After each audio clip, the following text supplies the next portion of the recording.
UPSI भर्ती का admit card आ चुका है और एडमिट कार्ड के साथ ही कुछ गाइडलाइन दी गई हैं। गाइडलाइन ज़रूरी है जाननी, तो इस वीडियो में हम जानेंगे गाइडलाइन जो लिख कर दी गई हैं। ये एक एडमिट कार्ड है मेरे पास जो 15 तारीख को जिसमें एग्ज़ाम होने वाला है और सेकंड पाली में यहाँ पर होगा। तो रिपोर्टिंग टाइम दिया गया है 1 बजे और शाम की 3 से 5 बजे पाली में इसमें एग्ज़ाम होगा। क्लोजिंग टाइम है 2:30 बजे का।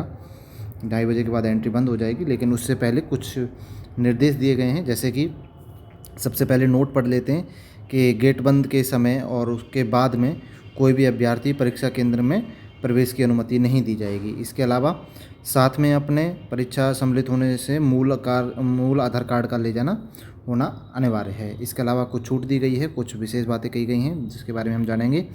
अभ्यर्थी के लिए महत्वपूर्ण निर्देश दिए गए हैं। जो आपके द्वारा जो ऑनलाइन आवेदन किया गया है उसी के आधार पर आपको लिखित परीक्षा में बैठने की अनुमति देता है ये जो एडमिट कार्ड है। और इस प्रवेश पत्र में जारी होने का मतलब पात्रता को स्वीकार नहीं करना है। ठीक है, केवल ये आपको एग्ज़ाम में अनुमति देता है बैठने के लिए। और पहचान की पुष्टि के लिए सबसे पहले बात कर लेते हैं कि पहचान की पुष्टि के लिए क्या क्या ज़रूरी है। सबसे पहले आपके पास कोई फ़ोटो वाला पहचान पत्र होना चाहिए। मोस्टली बात कही गई है आधार कार्ड के ऊपर, जो कम से कम 12 अंक जो हैं वो उस पर बिल्कुल साफ़ दिखने चाहिए। 12 अंक हैं जो।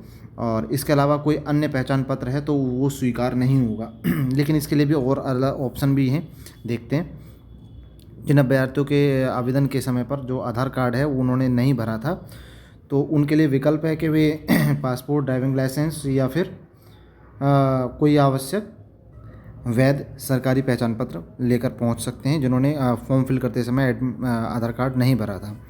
आपके पास कोई वैध अनुमान्य फ़ोटो पहचान पत्र परीक्षा में अनुमति नहीं देता है। इन चीज़ों के अलावा मतलब सरकारी होना चाहिए। कुल मिला के ये है। नेक्स्ट और भी है गाइडलाइन। परीक्षा केंद्र में प्रवेश के लिए निर्देश दिए गए हैं कुछ, और निर्देश इस तरह से हैं कि परीक्षा केंद्र में पहुंचने पर अभ्यर्थी को एडमिट कार्ड और मूल पहचान पत्र, एडमिट कार्ड और मूल पहचान पत्र के उचित सत्यापन के बाद परीक्षा केंद्र में प्रवेश की अनुमति दी जाएगी। यानी कि वहाँ पर पहले कंप्यूटराइज आपका एडमिट कार्ड और आधार कार्ड चेक हो जाएगा। इसके अलावा अभ्यर्थियों को बायोमेट्रिक होगी। बायोमेट्रिक के अलावा जो आइरिस हुआ, आँख वाला होता है, और एक वहाँ पर फ़ोटो भी होगा, आपका फ़ोटो भी क्लिक होगा। ठीक है। इसके अलावा अभ्यर्थी को पहचान स्थापित कराने के लिए अपने जो आधार का प्रयोग करना होगा। अभ्यर्थियों की अपेक्षित है कि आधार कार्ड जो है अगर आपने अपडेट कराया है उसे, तो अपडेट वाला ही लेके जाना है। इसके अलावा और अगर कुछ लॉक लगा हुआ है उस पर, जैसे कि आपके कुछ चेंज कराया है, तो उसे अभी पहले से ही सही करा लें। ठीक है। और अपना आधार कार्ड पहचान पत्र के मिलान ना होने पर अभ्यर्थी को बैठने की अनुमति नहीं दी जाएगी परीक्षा में, और बल्कि उनके खिलाफ़ कोई उचित कार्रवाई भी की जा सकती है, कानूनी कार्रवाई। परीक्षा पूरी होने तक किसी भी अभ्यर्थी को परीक्षा का कक्ष छोड़ने की अनुमति नहीं होगी। एडमिट कार्ड केवल निर्धारित केंद्र और तिथि के लिए ही मान्य होगा। इसके अलावा अभ्यर्थियों को उनके संबंधित परीक्षा केंद्र पर निर्धारित समय तक ही प्रवेश की अनुमति दी जाएगी। यानी कि जो समय दिया गया है रिपोर्टिंग टाइम तक ही आपको अनुमति मिलेगी। क्लोजिंग टाइम से आपको पहले ही पहुंचना होगा। जैसे मेरा ये सेकंड पारी में है, तो 2:30 बजे तक यहाँ पर मुझे एंट्री लेनी होगी। इसके अलावा बात कर लेते हैं 8वें नंबर पर कि किसी भी परिस्थिति में परीक्षा की पाली या तिथि उसमें परिवर्तन की अनुमति नहीं है। और अभ्यर्थी को सलाह दी गई है कि परीक्षा कम से कम अपने 1 दिन पहले पहुँचे, जिससे कि ताकि वो अपनी परीक्षा का समय और केंद्र तक समय से पहुँच सके। इसके अलावा अभ्यर्थी को एडमिट कार्ड और रिपोर्टिंग समय के अनुसार परीक्षा केंद्र पर रिपोर्ट करना होगा। इसके अलावा परीक्षा केंद्र पर एडमिट कार्ड में उल्लिखित गेट क्लोजिंग समय पर मुख्य द्वार बंद कर दिया जाएगा, जैसा दिखाया गया है, और किसी भी अभ्यर्थी को परीक्षा स्थल पर प्रवेश करने की अनुमति नहीं दी जाएगी उसके बाद। इसके अलावा चलते हैं नेक्स्ट परीक्षा के निर्देशों के ऊपर। परीक्षा के निर्देशों पर देखते हैं। ये ऑफलाइन परीक्षा होने वाली है।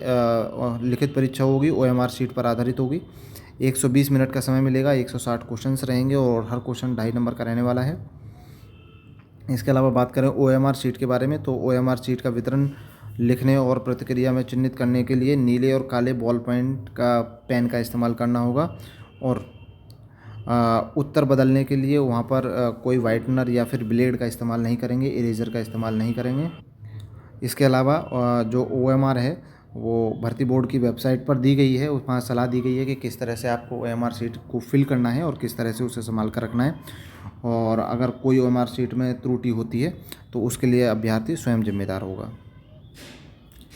और अगर वहीं बात करें हम सामान्य निर्देशों के बारे में, तो सामान्य निर्देश हैं कि परीक्षा हॉल के अंदर केवल admit card, photo ID proof और पारदर्शी वाले जो पेन आते हैं बॉल और ब्लू या ब्लैक बॉल पेंट लेकर ही अनुमति मिलेगी।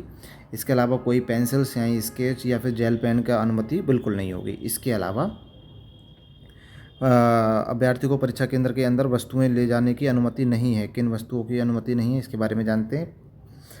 कोई भी स्टेशनरी आइटम जैसे कि मुद्रित या लिखित कागज़ के टुकड़े हो गए, ज्यामिति यानी कि ज्योमेट्री बॉक्स होगी, पेंसिल बॉक्स, इलेक्ट्रॉनिक पेन और स्कैनर कोई नहीं लेके जाना होगा। इसके अलावा इलेक्ट्रॉनिक गैजेट्स जैसे कि मोबाइल फ़ोन हो गया, कैमरा हो गया, घड़ी हो गया, ब्लूटूथ डिवाइस हो गया, ईयरफोन, माइक्रोफोन, पेजर या फिर हेल्थ बैंड, ये भी अनुमति नहीं होगी। कोई भी बटुआ, हैंडबैग और टोपी, किसी भी प्रकार की धातु की वस्तु, ये चीज़ नहीं अनुमति होगी। कोई भी खाने पीने की वस्तु या फिर पानी की बोतल भी ले जाने की अनुमति नहीं होगी। ठीक है। इसके अलावा नेक्स्ट है, परीक्षा के प्रारंभ होने से 60 मिनट के बाद में और ख़त्म होने से 15 मिनट पहले एक घंटी बजेगी और उस घंटी निर्देशित करेगी कि आपको कितना समय हो चुका है।